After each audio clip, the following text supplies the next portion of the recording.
The idea behind this trading system is to buy stocks that are trending upwards and to short stocks that are trending downwards. And when we get more than one trading signal, prefer stocks with lower volatility. So we're cherry picking the lower volatility stocks. So this is another simple trend following system using another simple ranking mechanism. So in this instance, we're going to buy a stock when the 8-week EMA crosses over the 75-week EMA, which stands for exponential moving average. And we're going to be using the open price again to calculate the averages. And we're going to sell when the 8-week EMA crosses back under the 75-week. So this is a classic fast and slow moving average crossover. When we get more than one signal, we're going to rank the stock by the average true range percent. For this system, we're going to have a maximum portfolio size of 10 positions, and we'll be allowed a maximum of 10 long positions and 5 short positions, but a maximum of 10 positions in total at any one time, if that makes sense. We're going to ignore any stocks under $2, and all of our trade entries and exits will be made on the close. As mentioned already, we want to go long stocks that are trending up, that are also relatively low in volatility, and we want to go short stocks that are trending down, which are relatively high in volatility. We're going to measure this volatility by taking the average true range value from the last 20 weeks.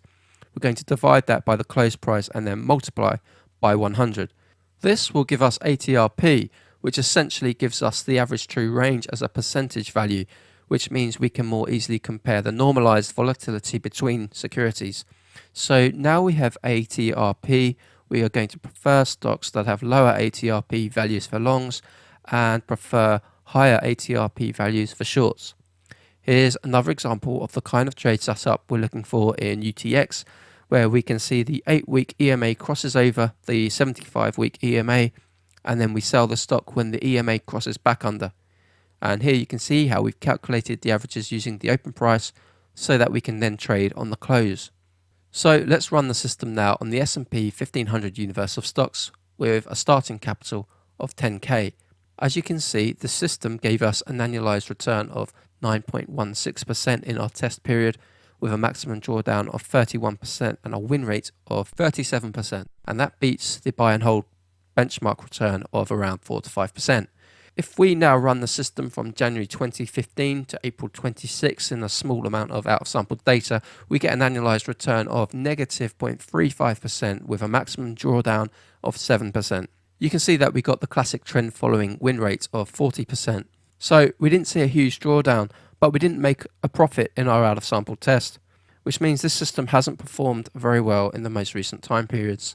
But who knows, maybe this system will pick up again in the near future if stocks start trending more smoothly. What I'm going to do now is run through the recorded back tests in AmiBroker so you can get a better idea for the performance and individual trade results. After that, we'll move on to the next trading system.